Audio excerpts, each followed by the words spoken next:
Hello everyone, आप सबका स्वागत है मेरे यूट्यूब चैनल पे। तो आज प्रीलिम्स का जितना सारा मेरे पास इन्फॉर्मेशन था वो मैं इकट्ठा करके लाई हूँ, क्योंकि जो इस बार एग्ज़ाम देने वाले हैं प्री का, कहीं ना कहीं उसके मन में बहुत सारे क्वेश्चंस होते हैं और जो सेल्फ स्टडी करते हैं उनके मन में तो और होते हैं। तो इन चीज़ों को आज क्लियर करने के लिए मैं कुछ लेके आई हूँ, टाइम टेबल या कैसे कंप्लीट करना है सारी चीज़ को। और मैं आप सबसे और एक बात कहना चाहूँगी कि ये वीडियो पूरी देखना। अगर आधा देखोगे तो आपको समझ नहीं आएगी, क्योंकि मुझे खुद समझ नहीं आती है मेरी वीडियो, इसलिए मैं बोलती हूँ पूरी वीडियो देखो। और मैं ये सारी चीज़ें आपके साथ साझा करना चाहूँगी कि क्या क्या करना है, क्या क्या नहीं करना है। ये सारे पॉइंट मैं लेके आई हूँ। देखो, पहला पॉइंट मैं ये बताना चाहूँगी, अब हमारे पास टाइम है नहीं, मात्र 120 दिन बचे हुए हैं, ठीक है। उसमें से आपको अगर आपकी सिलेबस कंप्लीट हो गई है, जिसका क्लास चल रहा है, जैसे मेरी क्लास भी चल रही है, और जिसकी कंप्लीट हो चुकी है उनके पास तो नॉलेज होंगे ही। फिर भी मैं अगर आपके पास मेरी वीडियो गई है तो ज़रूर देखना, कुछ आपको बताना ही चाह रहा होगा, कुछ सिखाने के लिए ही यूनिवर्स आपके पास वीडियो भेजी है। तो ये मैं नोट्स लाई थी, मुझे क्लास से मिला था, क्लास नोट्स के थ्रू, स्टैटिक के लिए, कि मैं जल्दी से रिवीजन कर लूँ, इस वजह से। तो मैं जो पूरा स्ट्रेटर्जी बोलते हैं ना, वो वर्ड्स नहीं आता है मेरे को बोलना। तो चलो, मैं 2 पॉइंट में खुद अपने लिए बनाई हूँ। तो मैं सोची क्यों ना, सॉरी मेरी हिंदी इधर उधर हो रही है तो बातों पे ध्यान मत देना, मैं मेरी भावनाओं को समझना। तो मैं ये बताना चाह रही हूँ, यूपीएससी प्रीलिम्स 2026 के लिए मात्र 4 महीने बचे हैं। और PYQ क्यों ज़रूरी होता है इस एग्ज़ाम के लिए, तो मैं PYQ के साथ आई हूँ कि कौन कौन से सब्जेक्ट से कितना कितना टॉपिक, कहाँ कहाँ से क्वेश्चन आता है, वो सारे मैं ले करके आई हूँ, ठीक है। जब भी प्रारंभिक परीक्षा की बात होती है तो हमें निर्धारित करना होता है, जितना भी समय हमारे पास बचा है उनको मैं सही तरीके से यूज़ करूँ। अभी फ़िलहाल के लिए कोई फालतू चीज़ों पे ध्यान मत दो। और चलो, मैं सब्जेक्ट वाइज बात करूँगी, कहाँ कहाँ से 2025 में क्वेश्चन आया था।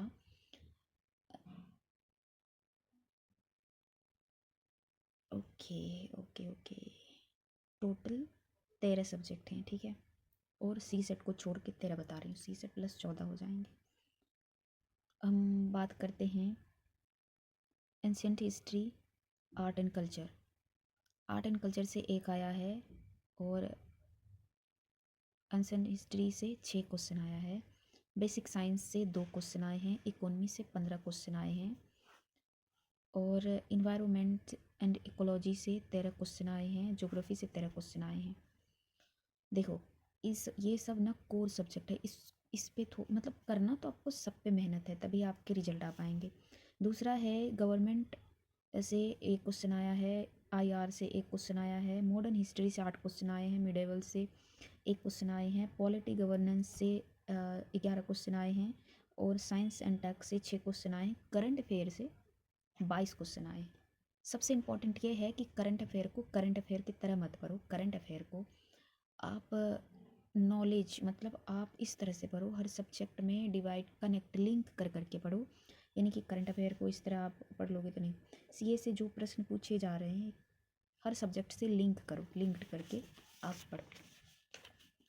रही बात टॉपिक की, मैं करंट अफेयर में कहाँ कहाँ से लिंक हो रही है वो भी मैं लेके आई हूँ। तो चलो, मैं आपको बताती हूँ। इंटरनेशनल, IR और art and culture current affair से आते हैं। इन्वायरमेंट इकोलॉजी करंट अफेयर इसमें भी जुड़ा रहता है। गवर्नेंस इसमें भी जुड़ा रहता है। पॉलिटी एंड गवर्नेंस इसमें भी जुड़ा रहता है। साइंस टेक इसमें भी जुड़ा रहता है। तो इस तरह से आप अगर लिंक करके पढ़ते हैं करंट अफेयर को, तो हो सकता है आपके नंबर बढ़े। और कोर सब्जेक्ट की बात करें, इकोनॉमी, ज्योग्राफी, हिस्ट्री, और क्या है, साइंस टेक, पॉलिटी, और ये सारे तो कोर सब्जेक्ट ही हैं, आपको अच्छे से पढ़ना होगा। चलो, मैंने एक पेज तो कंप्लीट किया आप लोगों के साथ। दूसरा मैं बताना चाहूँगी, अब पढ़ना कैसे है, कितना पढ़ना है, कैसे रिवीजन करना है।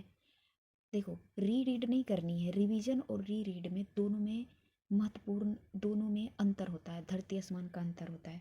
मैं बताना चाहूँगी, हमारे पास 120 दिन बचे हैं, 80 से 90 दिन डिटेल रिवीजन, डिटेल रीड बोलो या रिवीजन बोलो, हम करेंगे 2 सब्जेक्ट। जैसे कि मैं तो ज्योग्राफी और इकोनॉमी प्लस CA मतलब करंट अफेयर सब में जुड़ेगा, सबका वैसे ही आएगा।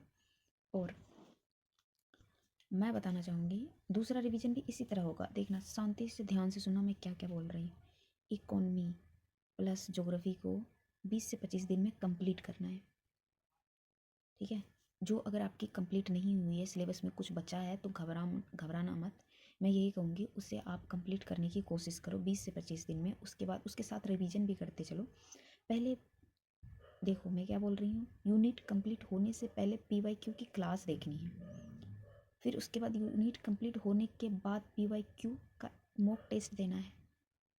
और सब्जेक्ट जितना फोकस मतलब जितना पॉसिबल हो सके, जितना पोर्शन कंप्लीट हो जाएगा, फिर से मॉक टेस्ट देने हैं। मॉक टेस्ट का जो आपको आ रहा था, कुछ क्वेश्चन नहीं आ रहा था, उनका एनालाइज करनी है, ठीक है। साथ ही साथ करंट अफेयर ईयरली अगर 365 आ गए होंगे तो उसे पढ़ना है और उसे एनालाइज करनी है।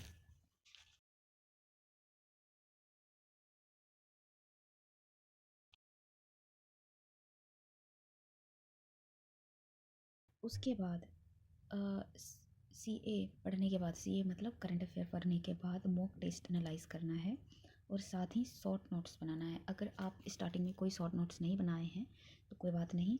और शॉर्ट नोट्स कैसे बनाना है, जैसे कि मैं आपको एक एग्जांपल देके बताती हूँ।